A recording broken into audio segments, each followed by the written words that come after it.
ॐ सदाशिवसमारम्भां शङ्कराचार्यमध्यमाम् अस्मदाचार्यपर्यन्तां वन्दे गुरुपरम्पराम्।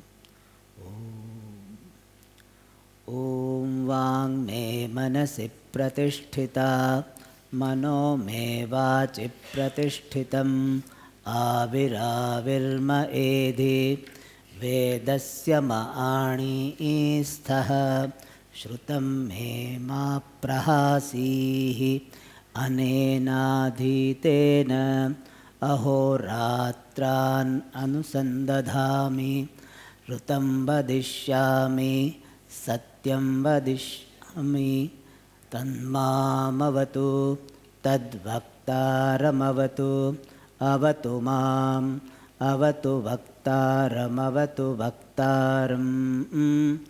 ॐ शान्तिः शान्तिः शान्तिः।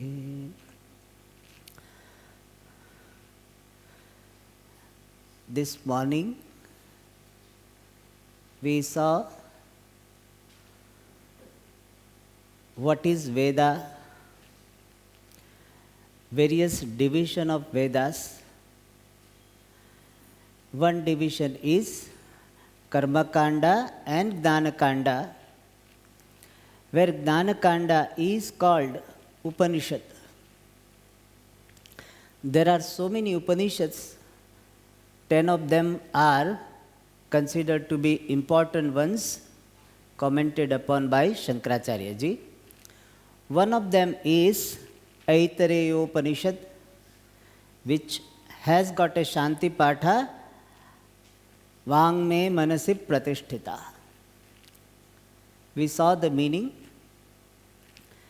Before entering into the text, the content of the text, let us see what is the teaching of Upanishad. Mainly, there are 3 topics in Vedanta. The first one is introduction, where the limitations of all other purusharthas are shown clearly.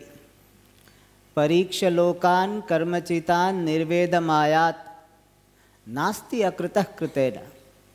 I hope all of you are familiar with these mantras. So the limitations of dharma, artha, kama, these 3 purusharthas are shown. And the importance of moksha purushartha, nasti akritah kritena. So there is no way one can attain fulfillment by any one of these 3 purusharthas. And how jiva is feeling helpless, Anishaya Shochati Muhyamanaha in Mandaka Upanishad. Thus, the present condition of jiva and thereby limitations of 3 purusharthas and the importance of moksha is talked about. The second thing under the introduction talked about is necessity of knowledge for attaining moksha.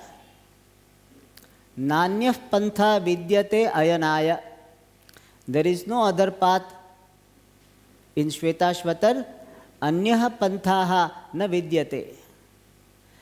And also the necessity of sadhana chatushtaya sampatti, viveka vairagyadis are required. Then only this knowledge can come. Thus, limitations of other purushartha, importance of moksha, going to the Guru, and sadhana chatushtaya sampatti, viveka vairagyadi are required for attaining knowledge. Shanto danta uparatah titikshu shraddha vitto bhutva atmana atmani pashyati. Thus, the necessity of this vivekadi is presented. So that is one topic, introduction in Vedanta. second topic, which is the main topic, and that is the vision of truth. And the vision of truth is presented in Shastra in 3 stages. The first one is called Jiva Swarupa Vicharaha. What is the true nature of Jiva? Second is, what is the nature of this world and the cause of this world? Jagat Karana Vichara. And the third one is the connection, the relationship between the two. What is the relationship between Jiva and Ishvara? That is the third topic. So these are the 3 topics which are the main topics under the vision of truth. And the third one is Jnana Phalam. Introduction, the vision of truth, and third is the result of knowledge. What is the outcome? What a person gains when he attains this knowledge of truth? Then Shastra says, by this knowledge, one becomes free from harsha shoka, elation and depression. And soshnute sarvan kaman saha, he attains the fulfillment in life. And tasya prana na utkramanti, he doesn't have to be born again. He is free from the cycle of birth and death. Tasya tavadeva chiram yavannam vimokshe atha sampatsye. And in this manner, the Jnana Phalam in the form of Jivan Mukti and Videha Mukti is presented. Jivan Mukti means free while living, and Videha Mukti means no more bondage of birth and death. So these are the main 3 topics. Introduction, the vision of truth, Jnana Phalam. And in that, the vision of truth, Jiva Swarupa, the nature of Jiva, nature of I, is analyzed by a particular prakriya called Atma Anatma Viveka. In fact, that is the first chapter of Vedanta generally, where the nature of I, who am I, this question is answered. It's a wonderful thing that we know so many things about so many things about so many people, so many the countries, but we do not know who am I. Therefore, Shastra starts the inquiry. In Bhagavad Gita, the first 6 chapters, especially 2nd to 6th, are dedicated to who am I. And what is the prakriya, the method followed? The method followed is, I am a knowing principle and everything else is known. And I, the knower, am different from the things known. It is otherwise called Drig Drishya Viveka. And with reference to the objects in the world, we do not have any conflict. I do not have doubt whether I am this clip or not. No conflict. I don't have doubt whether I am this book or not. I am the knower of the book is known, I am different from the book. And even with reference to the people who are very dear to us, even though people say that, oh, he and me are one, even though you say, but you cognitively know that she is different, I am different. So with reference to the things and people around, we do not have any confusion, fortunately. But when it comes to the body, there is a confusion. Sometimes I call this body as my body, but sometimes I refer to myself as fat, lean, male, female, dark, fair. Darkness and fairness belong to the body. But I say what?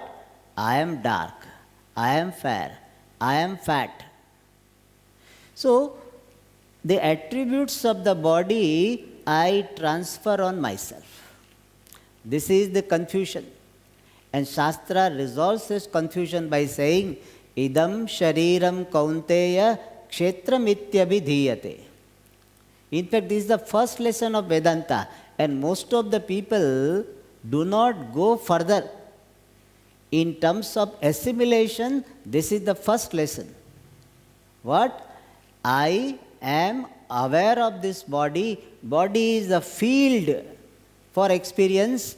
I am the experiencer, the knower of this body. And therefore, I am neither male nor female, because male or female, they are the attributes of the body. Similarly, Indian or foreigner, attributes of the body. Old and young, attributes of the body. People have so much complex about that. People want to hide their age. Modern time, it is a very big thing. You cannot ask what is your age. People feel bad. No, especially women you should not ask. They don't like, So why? Because I have identification with the body. I am as good as the body is. People study Vedanta, but this particular first lesson is not very well assimilated. Complex based on the body continues. I want to hide my age. I want to hide the color of the skin. All this because I consider myself to be this body. So Shastra says, first Viveka is appreciating this fact. I am manifesting through this body, but I am not the body. Then similarly, the Viveka with reference to sense organs, eyes, ears, nose, tongue, all of them are known to me. I am different from them. People like to hide that they don't hear.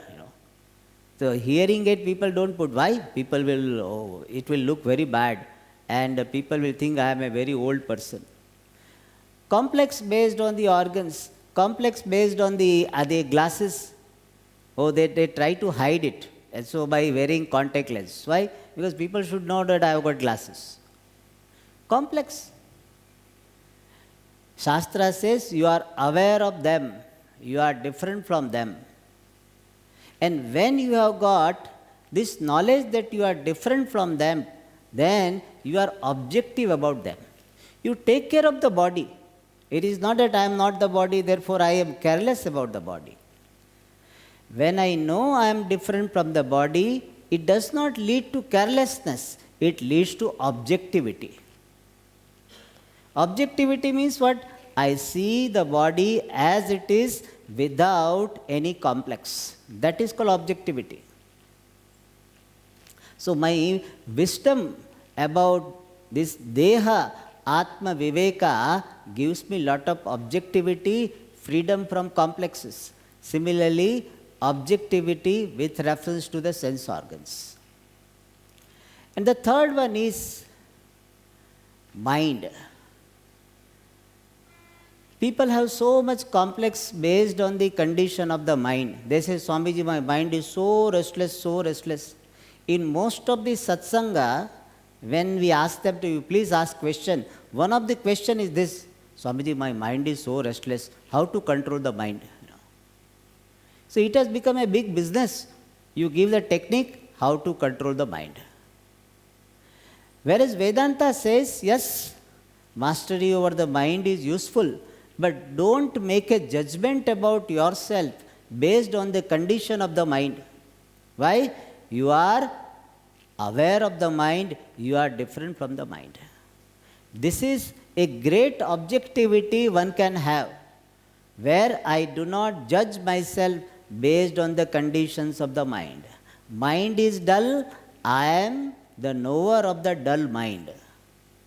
Mind is active, I am the witness of the mind which is active. So I am different from the mind because I am the knower of the mind. Similarly, intellect. In the intellect there is knowledge of certain things, and in the intellect there is ignorance of certain things. I am objective about it. In India, people have got lot of complex. You know what? I don't know English. Nowadays, people have complex. I don't know computer. So, what is that? Today only I was telling someone that just because you don't know English, don't think that you are anywhere small. People have got big complex. If they don't know Tamil, they don't have complex. Happily they say, my child, no, Swamiji, he knows only English. He doesn't speak Tamil. What a big thing, you know. But they are proud of that. Whereas I don't know English, then complex. Vedanta says this, you don't have to have any complex based on your knowledge or ignorance. You can happily say, this thing my intellect doesn't understand. This calculus, he doesn't understand, you know. So you just take it in a very objective manner. So Vedanta gives you the objective regarding your intellectual accomplishment. Otherwise, you always have pressure. I have to know this, I have to know this. What people will say, what people will think. You don't have to know everything. Sarvaha sarvam na janati. In Mahabharata nicely said, everybody doesn't know everything. Everybody knows something. So Vedanta gives you that freedom, that you don't have to have this perfection in your knowledge to enjoy relaxation. I can be relaxed with whatever knowledge it has and whatever ignorance it has. That is the freedom at that level. And Shastra says, you are not even ignorance, because you are the witness of ignorance. I am not knowledge, I am the aware of the knowledge, it is there, and I am aware of ignorance. I am free from this knowledge and ignorance. All right, so who am I? Mano buddhya hankara chittani naham. You have heard this? I am not all of them. Who am I? I am knower, awarer of all of them. And this is my introduction with reference to the things I am aware of. I am knower or awarer with reference to the things I am aware of. By myself, who am I? I am the content of awarer, which is called awareness, consciousness. So who am I? I am consciousness, the truth of the knower of everything, including the body, senses, mind, intellect. And as consciousness, I do not have birth, I do not have death. I manifest through this body, but I am not confined to this body. I am not a product or a part or a phenomenon in this body. I am manifesting this through this body, enlivening this body, pervading this body, but not limited by this body. Similarly, sense organs, mind. So this is called Jiva Swarupa Vichara. And by that, what do we discover? I am consciousness, not limited by this body, mind, sense complex. I do not have birth, I do not have death. Body has birth, body has death. I am free from birth and death. Not only that, I am free from even pleasure and pain. Why? Pleasure is happening in the mind, pain is happening in the mind. I am the witness of pleasure and pain. So not afraid of dukkha. Dukkha is one more feeling happening in the mind. And thus, the first topic of the truth of the vision of truth itself gives me a lot of relief. If person assimilates this truth, this itself gives lot of relief. So this is very important and useful part of Vedantic teaching, but not enough. Why? Because while doing this analysis, we have left out this anatma. I am Atma, Chaitanyam, consciousness, and I am aware of this anatma, body, mind, sense complex, and the entire world. What about this anatma? I cannot ignore the fact that there is something called the universe, Jagat. Many people, especially in spiritual pursuit, they come and they do some this Shastra Adhyanam study. Afterwards they say, Swamiji, when I think I am consciousness, I am okay. But when I have to interact with the world, I feel so disturbed. So by myself, Swamiji, when I do mano buddhi hankara chitta ninaham nacha shrotra jivve nacha grana netre, no problem. But Swamiji, I have to interact with my mother-in-law, my brother-in-law, all laws, so there is a problem. So people want to escape from the world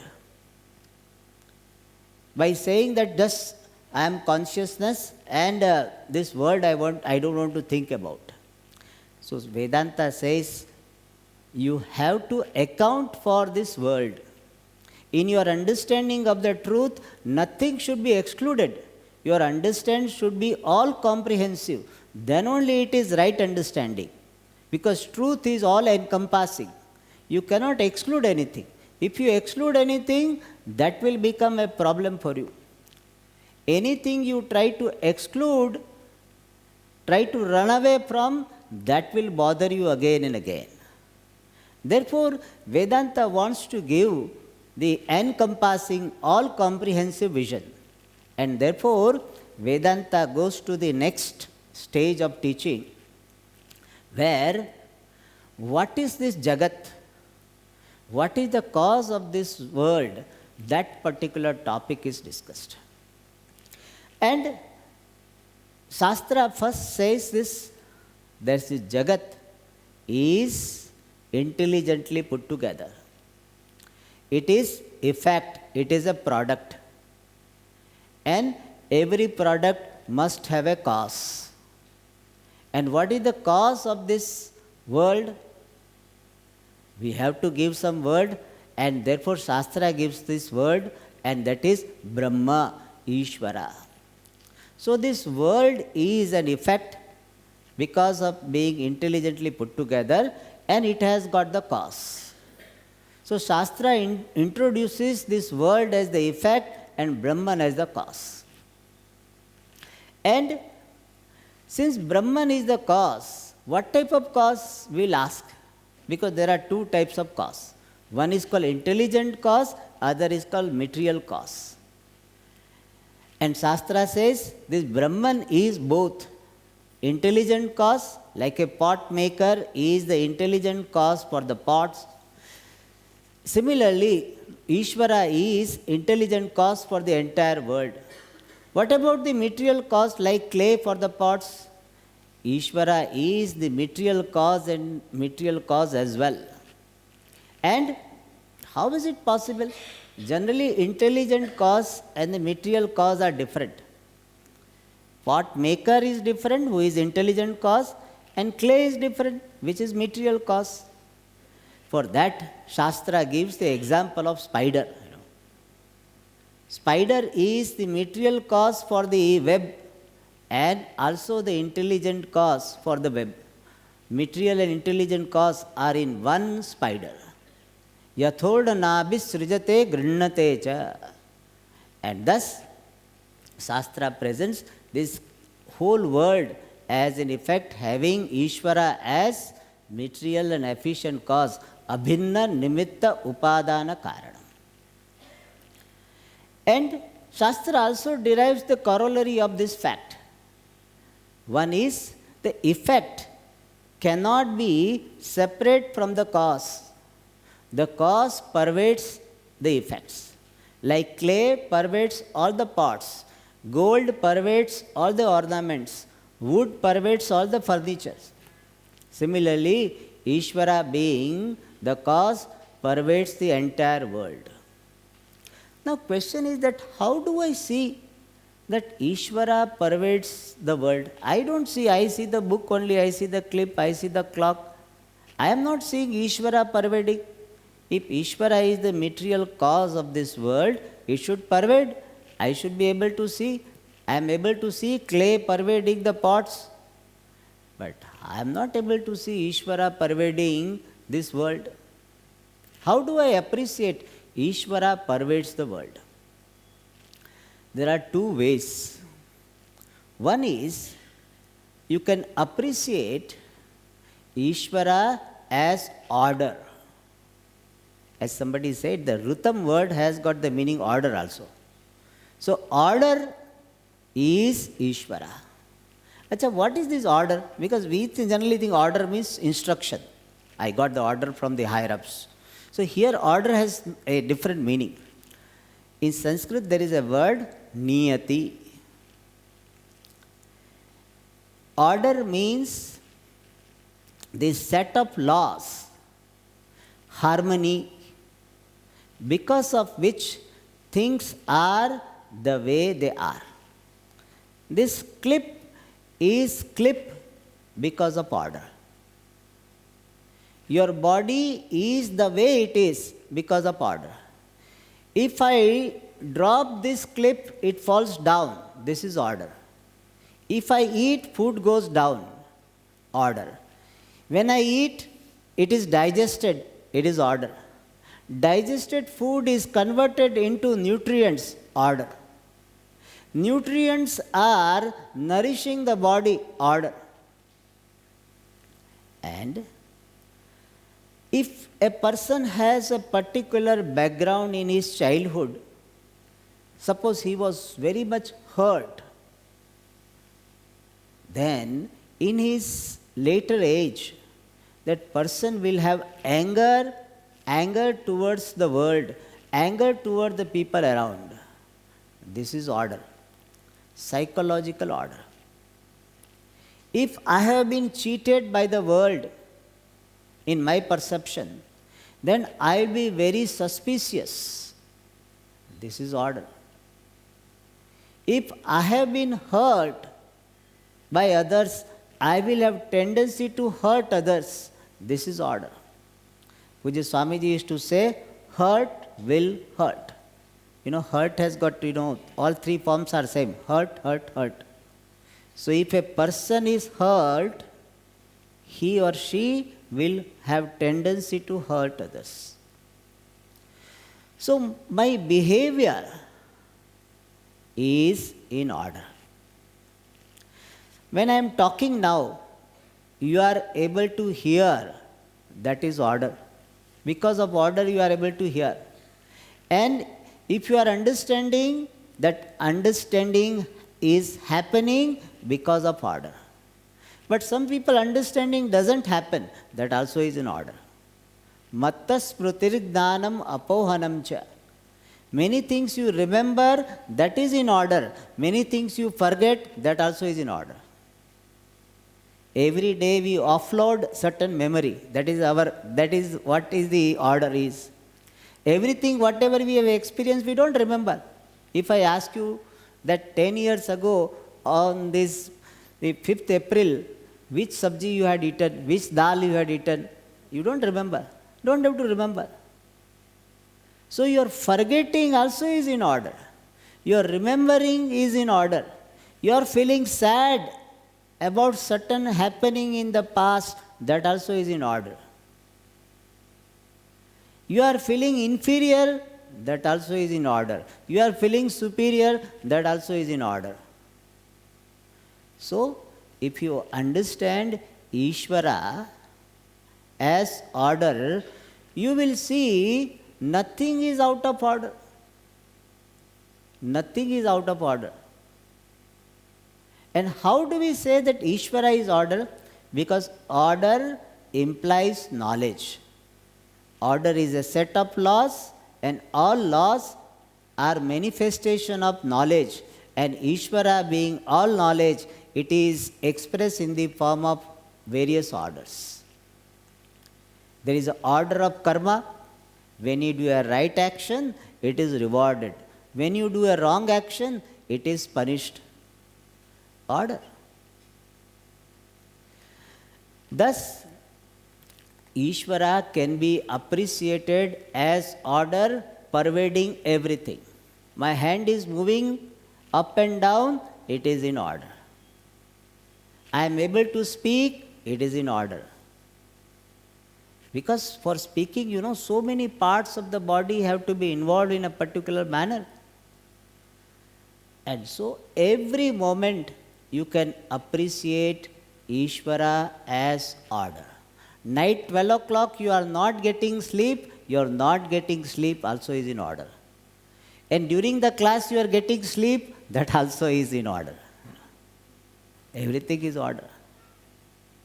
Anywhere, in any situation, you can appreciate the order. Machine is working, it is in order. Not working is in order. More you understand this order, more you become free from resistance.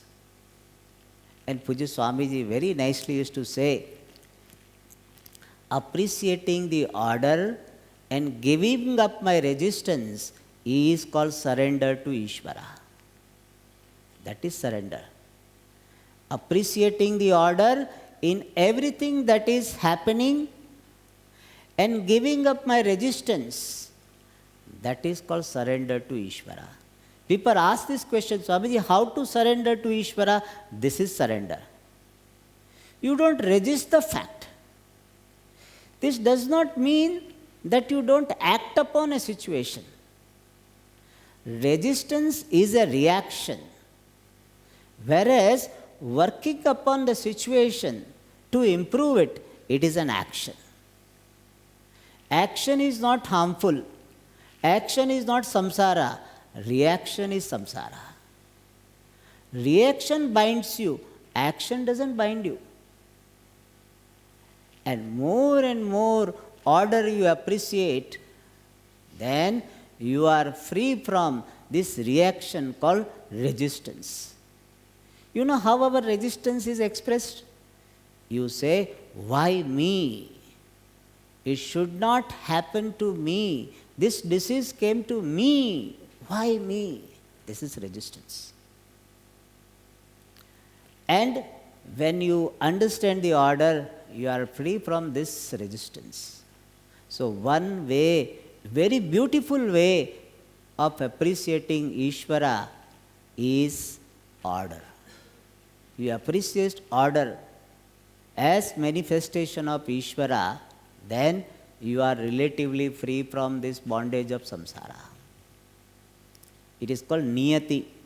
It is, this order idea is presented in Brihadaranyaka Antaryami Brahmana. So, antaha sthitva yamayati iti antaryami. So, Ishvara as the order is pervading everything. Nothing is outside this order. Even disorderliness is a part of greater order. That is why they have got theory of chaos. Chaos theory is there. It means that so-called chaos also is following the order. Nothing is outside the order. And that is one way of appreciating Ishvara being all-pervasive. Another way of appreciating Ishvara is, this Ishvara, Brahman, is of the nature of existence. In fact, in any cause and effect relationship we analyze, the effect does not have the existence of its own. Like this clip, it is made up of plastic. Clip does not have existence apart from its cause, plastic. There is no substance called clip. What is there is plastic. Therefore, I have got so many these broken clips I can give as a plastic wastage. I can give. Why? He will see as a plastic only. So, this clip is only a name given to a particular form of plastic. Clip does not have existence of its own. Only its cause, plastic, has got this substantiality. That has got existence in this relative paradigm. So we derive from this example that effect does not have its independent existence. Cause alone has got independent existence.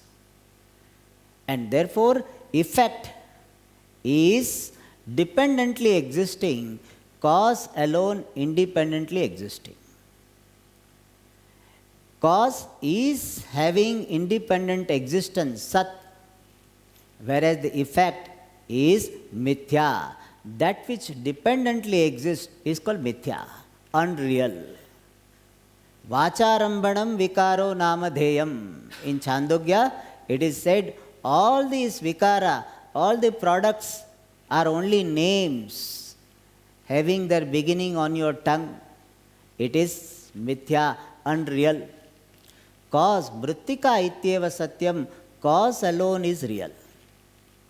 So by this, we understand that cause, Brahman, alone exists. Effect does not have substantiality, does not have substantial existence, independent existence. Therefore, if you want to appreciate Brahman, Ishvara, another subtler way of appreciating is existence. Pot is, this hall is, book is, mountain is, river is, tree is, planet is, galaxy is, that isness, existence is Brahman. One requires a very subtle mind to appreciate this existence as Paramatma. But that is the ultimate way of appreciating Paramatma. So by the second stage of teaching, Shastra is revealing this fact that the Jagat, the world, being a product, it is mithya, and the cause, Brahman, is Satyam. So Brahma Satyam, Jagat Mithya lesson is given by the second part of the teaching. And the third part is, what is the relationship between Jiva, which is consciousness, and this Brahman, which is the cause of everything. And that third part of teaching reveals that fact that the cause of the entire world, which is Sad Brahma, existence Brahman, is none other than you, consciousness. Tat Tvam Asi. You, consciousness, are that existence Brahman. And what will be the understanding on the part of the student? Aham Brahmasmi. I am Jagadadhishthanam Brahma. I alone am in the form of everything. Nothing exists apart from me. And therefore, I am free from all limitations. I am Purnaha. Thus, the third part of teaching makes the person free from this sense of limitation, which is bondage. It makes the person free from all wrong notions about oneself. And thereby, one discovers that I am Akarta, Abhokta, Paripurna Brahma. In me, there is no bondage possible. I am Nitya Mukta Brahmasmi. Thus, in these three stages, Vedanta is revealing the entire message. What is the message? Brahma Satyam Jagan Mithya, and I, Jiva, am nothing but Param Brahma. So I am limitless Brahma. Somebody may say, Swamiji, I know this, I am Brahman, but nothing happens. My Swamiji, financial problem, my family problem, my health problem, they don't go away. People have this question generally. Swamiji, if I know I am Brahman, several times, like you, we have seen so many teachers. Swamiji, I have listened, I am listening to you, I have listened to your Guruji, Guruji's Guruji, Guruji's Guruji. I have 4 generations of Gurujis I have already passed. Swamiji, but nothing happens. My problems continue. Why this issue comes? I think that must be the question in the minds of so many people. This question comes because a person is not able to rise above from his physical identity. Person continues, even though he says I am Brahma, but he said I have a health issue. Hey, as Brahman, how can you have health issue? Brahman doesn't have any real connection with the body. And therefore, I cannot have health issue. Financial issue, who has? Financial issue has got this individual. I am free from this individuality. I am the one who is behind the rich man. I am the one behind the poor man. I am free from richness and poverty both. That is the vision Shastra is given. You are not able to lift yourself up, and therefore you have this problem. So one has to listen again and again with the proper attitude towards Shastra, Guru, Sampradaya. Then this vision is clear. And moreover, as we saw in the beginning, many people lack this sadhana chatushtaya sampatti. Viveka, the Vairagyas are not there. They want to just study Shastra without having necessary qualification. Therefore, it doesn't click.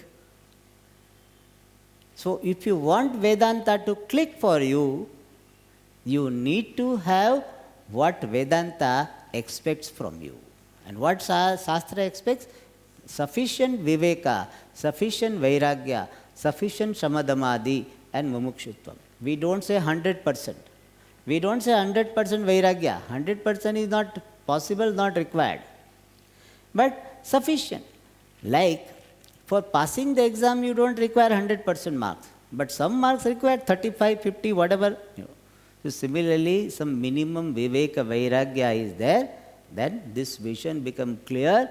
And in this vision, there is no problem at all. Where is the question of solution? Which is Swamiji used to give the talks on this. Psychology has got no solution, Vedanta has got no problem. In the vision of Vedanta, there is no problem. Where is the question of solution? I as Brahman have no problem. Whenever you say I have problem, you are coming down to some body level or this is sensory level or mental level. This is the vision of Vedanta. Now, with this background, we enter into this Aitareya Upanishad. In Aitareya Upanishad, as I said, 3 chapters are there. And the first chapter has got 3 sections. And in these 3 sections, 23 mantras are there. The first section is talking about the second topic which we discuss, Brahman or Atma is the cause and the Jagat is the effect. This technically it is called Srishti Prakriya, Karya Karana Prakriya. So with this background, we enter into the mantra, Om Atma Vai Idameka Eva Agre Asit. It says, Idam, this world, Agre, before creation, Atma Ekaha Eva Asit. It was just Atma, which is another word for Brahman. This creation was only Atma before creation. By this, what is suggested? That Atma is the cause. Like we say, Bhashyakara in the Chandogya Bhashyam, he says, just as a person is seeing that a pot maker has spread the clay and he is getting ready for making the pot, And then this person goes to other village, and when he comes back, he is seeing that many pots are made. Then how will he say, all these pots were clay alone? Similarly, this Jagat was only this Atma. Then Bhashyakara raises this this question. He says, you are saying that before creation, this world was Atma. What about now? This world was Atma before creation. Now is it different from Atma? Kim na idanim sa eva ekaha. Bhashyakara said, na. Katham tari idanim iti uchyate. Though if Atma, if world is Atma before creation, now what is it? Now also it is Atma. Then why are you saying that that time it was Atma? So Bhashyakara says that when Shruti is saying that this world was Atma before creation, it means that before creation this world was not available to be transacted as the world. It was available only as Atma, not available to be referred to as this object, that object. And he gives the example. He says, just as this form, these waves, wavelets, all of them, they were water. Now also they are water. But earlier they were not available to be transacted as water. And therefore we say all these waves were water. Now also water. Similarly, this world, now also it is Brahman. But earlier it was not available to be transacted as the world. Therefore it is said that Atma eva agre asit. And Atma is another word for Brahman. Bhashyakara gives the explanation. What is Atma? Apnote he, that which pervades everything. Atati, that which is in and through all the states of experience. That is Atma. And that Atma is now and it was there before. Then Bhashyakara gives another argument that this Paramatma is the cause.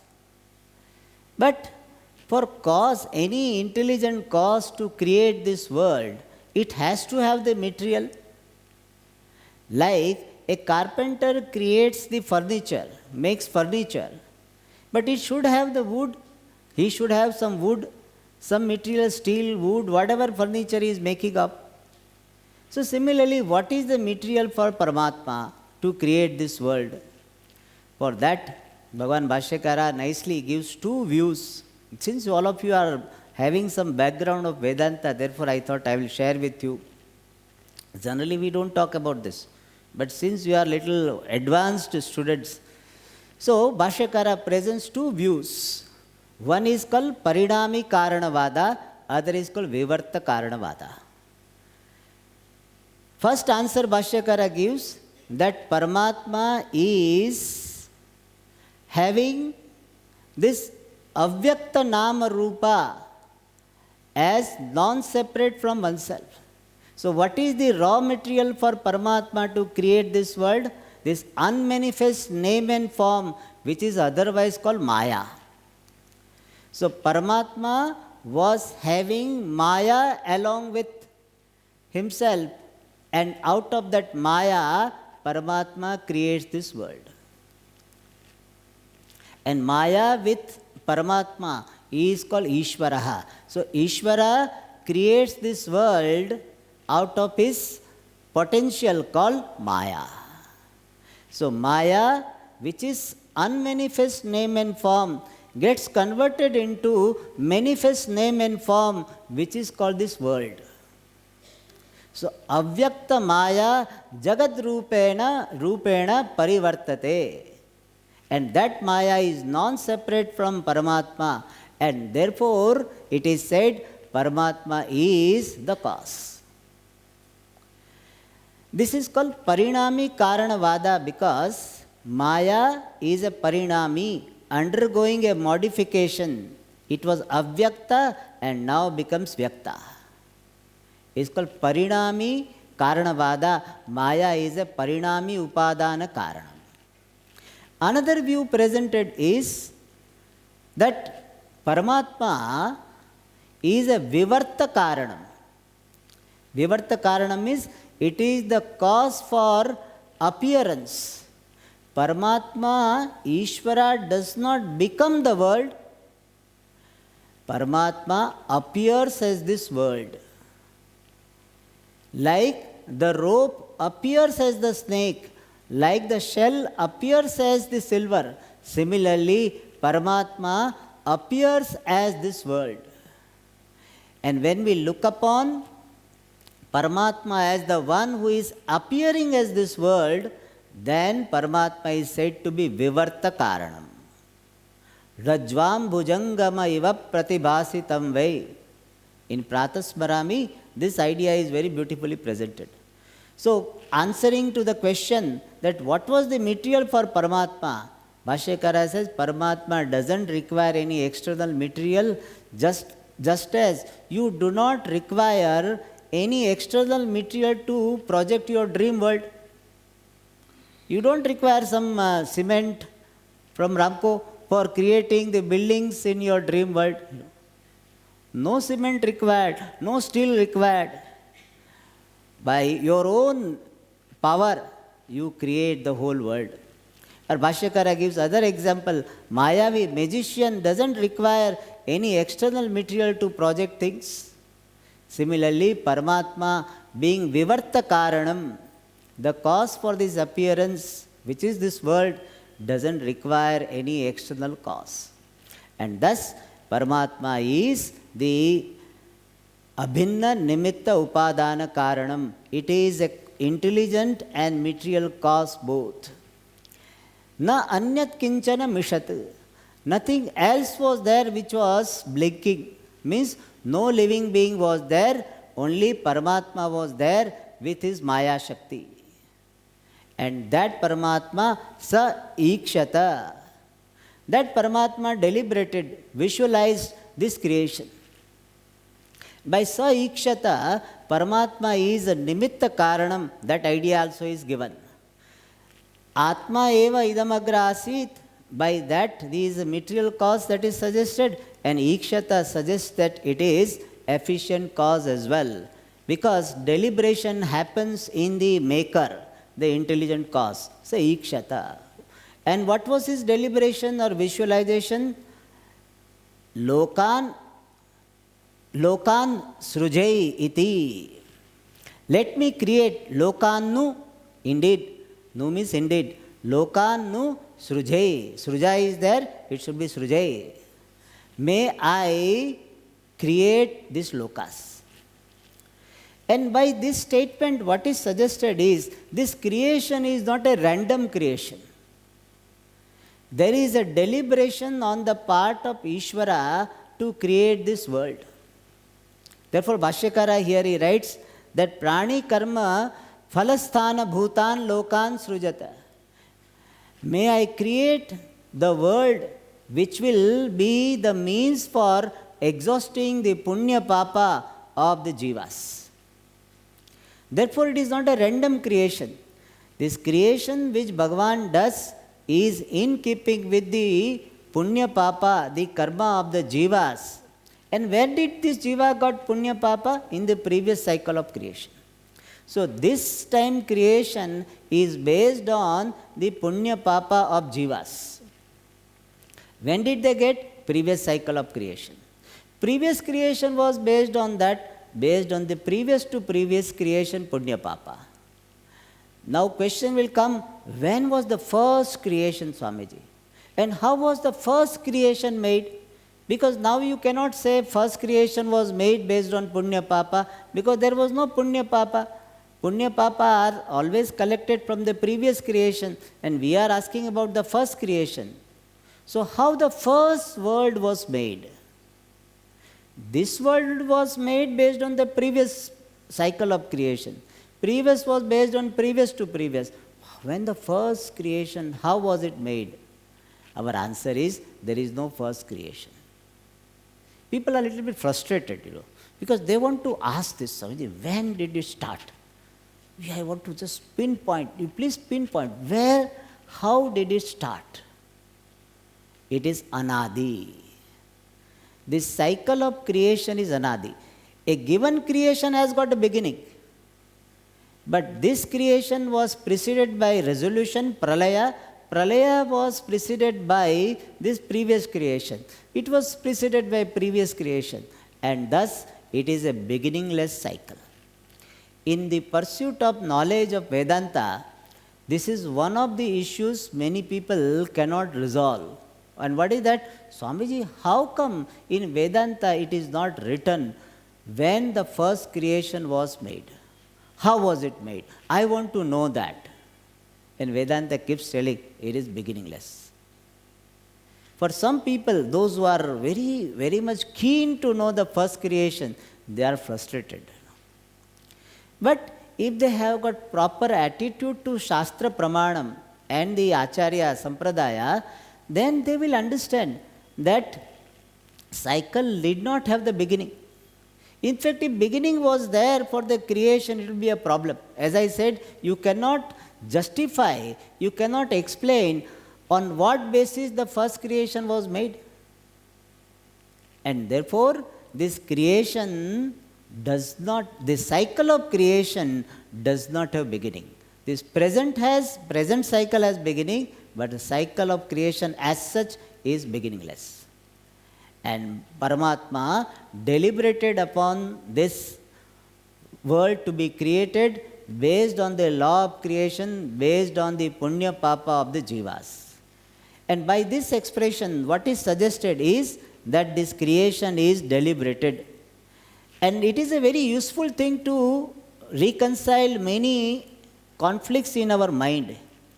Many times people ask this question, Swamiji, why this happens in my life? Why the world is like this? The world is like this because you have ordered this world through your punya papa. So if you want better world, do better karma.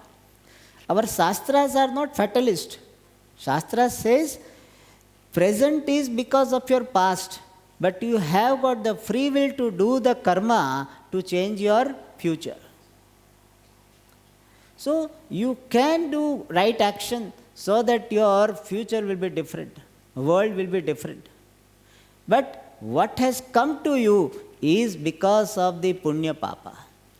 This is not meant to make you depressed or frustrated or what is called this very fatalist. It is meant for making you take responsibility of your life.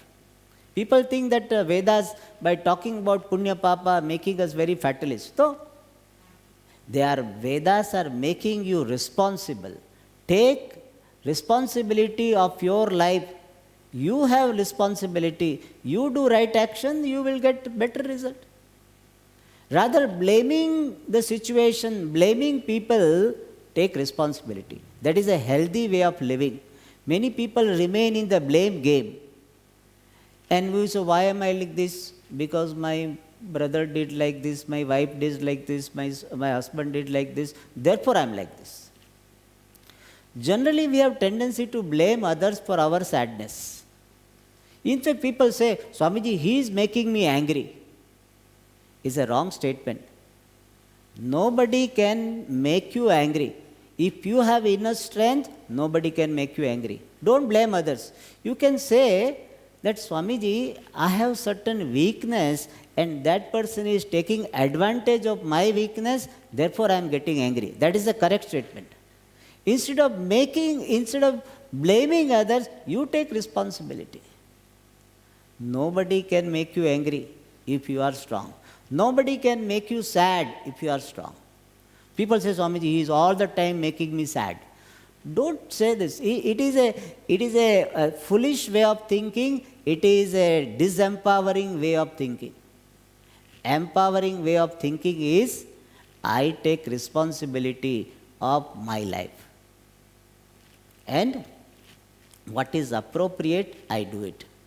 I don't blame myself. I don't say you don't blame others, you blame yourself. I am not using that word. Don't blame others, don't blame yourself, take responsibility and do what is to be done. Which is Swamiji's a very good quotation is, he said the first thing which makes the person a mature person is his capacity to accept facts and doing what is to be done. If these two things you do in your life, accept facts as facts and do what is to be done, then nobody can make you unhappy, nobody can make you depressed, because you are busy doing what is to be done, accepting facts as fact. And so here, the creation is based on the deliberation of Ishvara, implying this law of karma, implying law of creation. More details we'll see in the next class. Om Purnamadah Purnamidam Purnat Purnamudachyate Purnasya Purnamadaya Purnamevavashishyate. Om Shanti Shanti Shanti. Harihi Om Shri Gurubhyo Namaha.